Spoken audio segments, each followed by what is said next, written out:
Hey, it's Vicky, and today I am back with another book haul revisit for you. So, interesting story.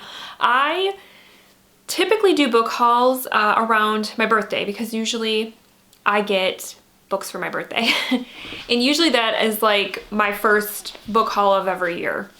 So I knew I had one coming up that I was gonna do, and I figured it would be sometime in April because my birthday's at the very end of March, so usually I do the book haul in April.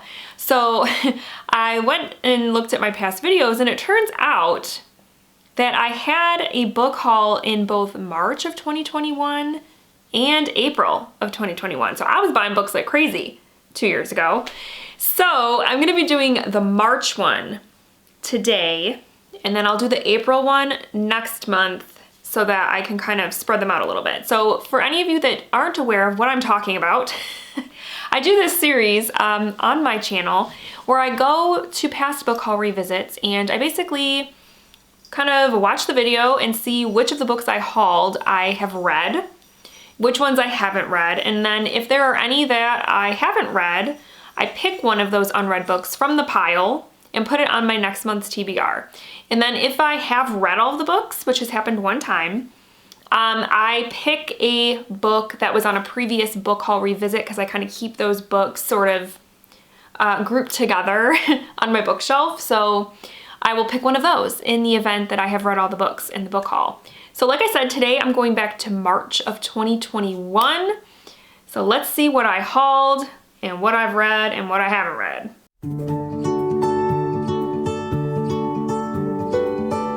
So the first book that I picked up, these first couple are from Target. I picked up All the Ugly and Wonderful Things by Bryn Greenwood. This is one that I've seen a lot of people talk about. And it's a book that people that love it absolutely love it, but they also say it's kind of hard to recommend because it deals with some pretty heavy subject matter. Probably similar to like A Little Life, how people feel about recommending A Little Life because it's just like such an emotional book. I've heard this one is kind of like that. This one more so because it deals with a relationship between, I think, a teenage girl and a man. But when they meet, I believe she's a child, but then when she's a teen, they become more romantically involved. Okay, I did read All the Ugly and Wonderful Things last year. I want to say I gave it 4 stars. And yeah, basically what I said there, how it's like really hard to recommend, is totally true. I hesitate to recommend that one to just anybody because it does deal with an inappropriate relationship between a young girl and a grown man. But it was beautifully written.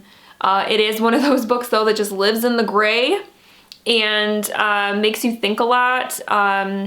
It just makes you feel all sorts of things, and so it's very thought-provoking in that way.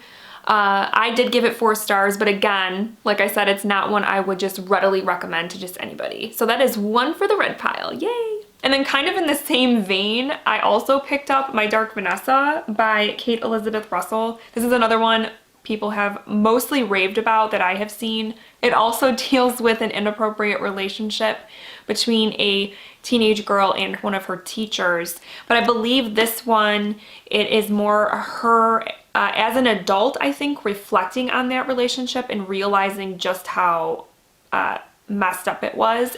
I also read My Dark Vanessa, I believe last year, and that one was a 5-star book, but again, similar to All the Ugly and Wonderful Things, it's not one I could just readily recommend to people because it could be very triggering to some.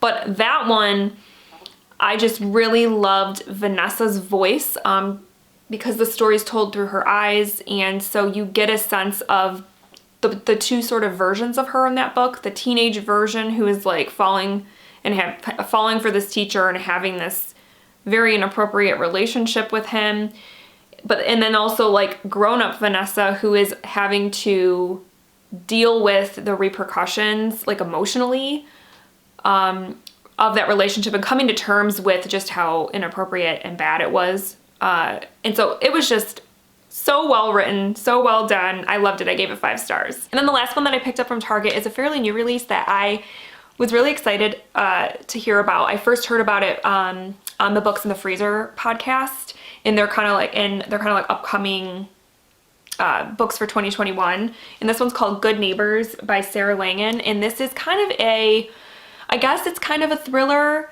more of like a domestic thriller. It has to deal with this very like idyllic town where this family moves in. They're very unconventional and kind of shake things up. And then this sinkhole opens up and somebody falls into the sinkhole, and then the whole neighborhood, things kind of just spiral out of control, and it becomes like the neighbors are all sort of against each other. Okay, I did read Good Neighbors. I want to say I read it in 2021. Like I think I read it shortly after I got it, and I believe I gave that one a 3 out of 5. I remember there being something up with the pacing, like for being like a thriller or whatever. I don't even know if I would call it a thriller anymore, but it didn't really have a lot of suspense for me, and it seemed to kind of drag at times. And though I liked the society sort of themes it was talking about, like community and that sort of stuff, how there's like a lack of that nowadays. I liked the themes, but the story and the characters and everything kind of fell flat. So it was like a middle of the road book, so I gave it 3 stars. So yeah, we are now 3-0, guys, 3-0. Okay, and then this one I picked up at my grocery store. It was in the bargain bin. I mentioned it in a video recently, but I'll mention it again here. And it's called Hollow Kingdom by Kara Jane Buxton. And this is a book about, I believe it's about a sort of zombie apocalypse, but it is told through the eyes of a bird, and like a pet bird. And you're seeing this apocalypse go down, and all these people turning into zombies through his eyes. And so he has sort of that bird mentality, animal mentality, and like him, and there's a dog that he is friends with, and a couple of our animals are kind of trying to figure out what's going on. And yeah, I've heard that this is really quirky, kind of weird.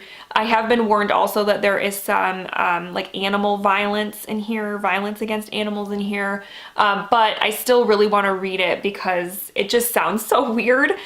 Okay, this is another one that I've read, and I really enjoyed Hollow Kingdom. I can't remember, I think I gave it 4 stars. And there's actually a sequel out now too that I should probably pick up sometime because I would probably like it. But this one, I really loved the main character. If I remember right, his name is Shit Turd, I think was what his name was. And he was just so cute, and just like his view of things was really interesting. And yeah, just sort of seeing this like apocalypse go down, and him and all these animals are kind of trying to figure it out and come together. And yeah, it was entertaining. It was funny, also kind of heartwarming. Yeah, it was a good one. And this next one I just want to quickly mention, because I got it from my sister-in-law, because she is in the process of just kind of trying to get rid of stuff because her and her wife are moving overseas, and so they want to get rid of like a bunch of stuff. So she we saw her recently, and she had some stuff, one of which was this book she thought I would like, and it's called When the Emperor Was Divine by Julie Otsuka, and it's about a woman who in the 1940s, so during World War II, a Japanese woman and her family are put in an internment camp in Utah. So we know that that sort of thing actually happened during World War II in our country, and this book is a story about that. So okay, I did read When the Emperor Was Divine, and it was really good. I think I gave it 4 stars. Julie Otsuka's writing just vibes with me very well. I've since read another book by her that was also really good.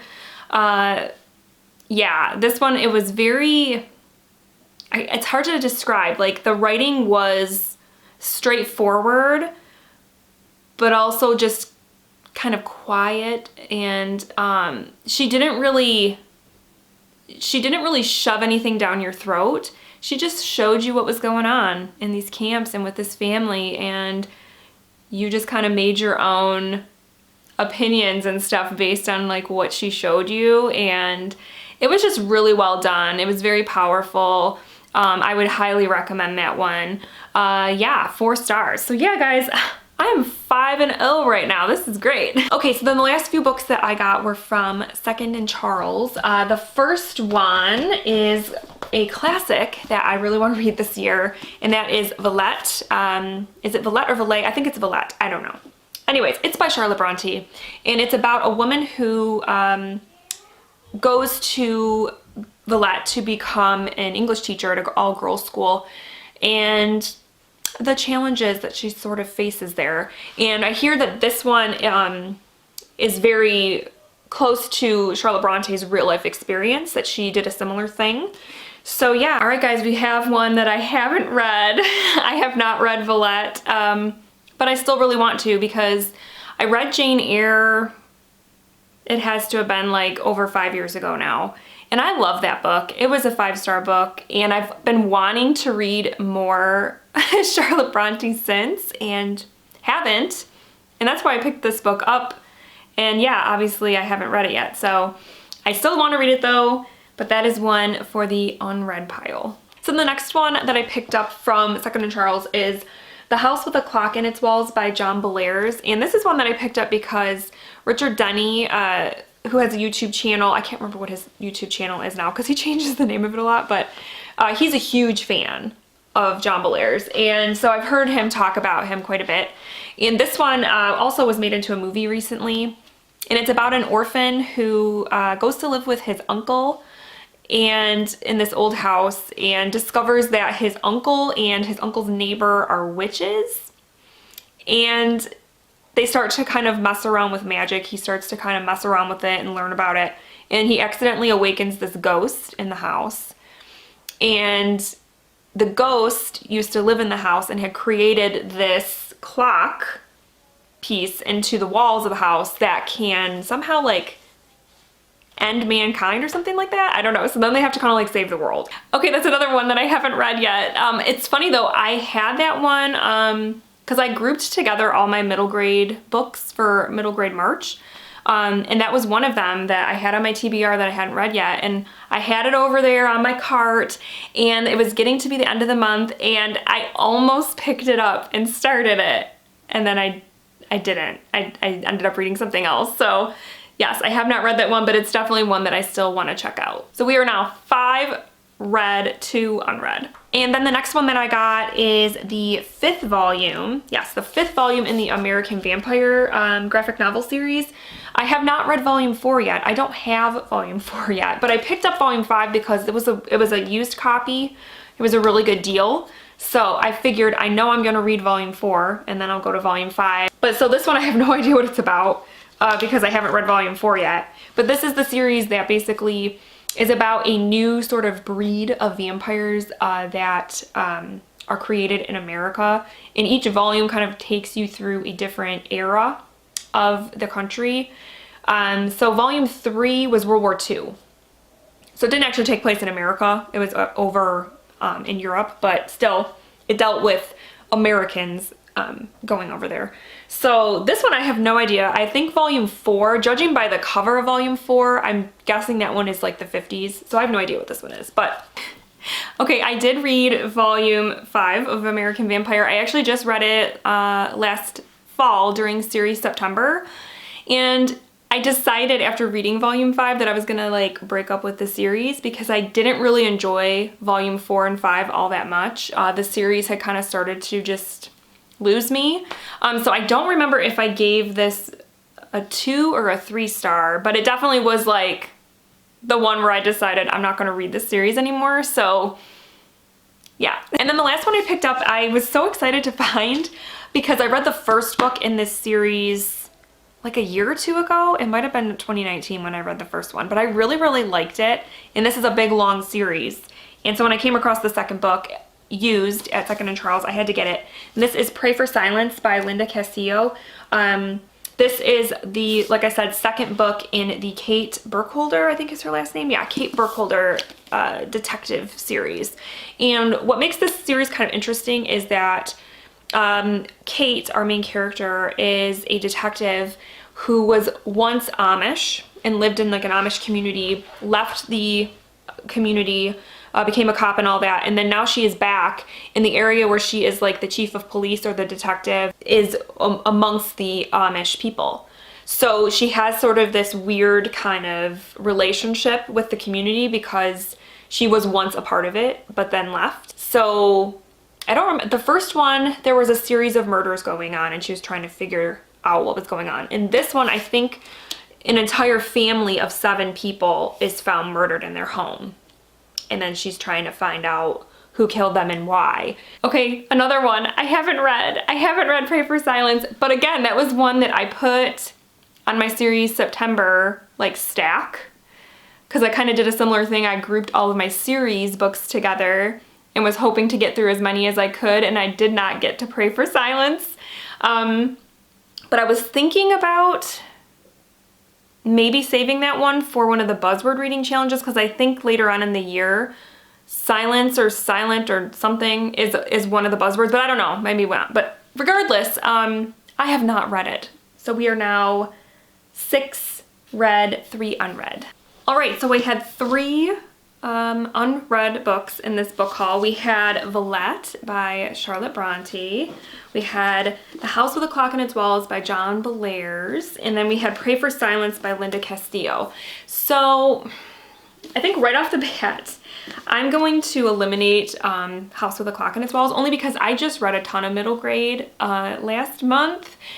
And I'm sort of wanting a little bit of a break from middle grade books. So I will save this one for another time. So that leaves Valette or Pray for Silence. And let's see, Valette is 475 pages long. And I just don't know if right now I'm in the mood for a classic because without giving anything away, right now I am working on a pretty dense book for the 100 Epic Reads project that I'm doing, that hopefully you guys will see that video sometime soon, but it's been an ongoing thing, and because I'm reading that, I don't want to have another somewhat challenging, because this could probably be challenging, book also, because I don't want to get in a slump. I'm concerned about slumps. So I think I'm gonna play it safe and do Pray for Silence, even though I do think there is, this is a buzzword later in the year for the Buzzword Reading Challenge. I think I have other books that also have this word in the title that I could use. Or I'm sure there are other books out there that I can find. So yeah, and I'm pretty sure too that this one, the audiobook, is available on Scribd. So maybe I'll listen to it. So yeah, this is the one I chose. I'm gonna go with. So this is gonna go on my TBR for May. And yeah, I'm excited about it. So I'm also gonna, like I said in the beginning of the video, I'm gonna be doing another book haul revisit in May. And then I'll have whatever book I pick for that will go on my June TBR. So yeah, look for that. And I don't know how many more book hauls I had in 2021, but man, this early part of 2021, I was going crazy. So we'll see if I slow down anymore. But other than that, I hope you guys enjoyed this. Let me know down below if you read any of these books that I hauled. Have you read this series? If you have, how far have you gotten? Because I think this series has like over 12 books or something, I think, in it. It's a long series, so I'm just curious if any of you have read this series, how far you've gotten. And yeah, I think that's it. I hope you guys are having a great week, and I will talk with you soon. Thank you so much for watching. Bye.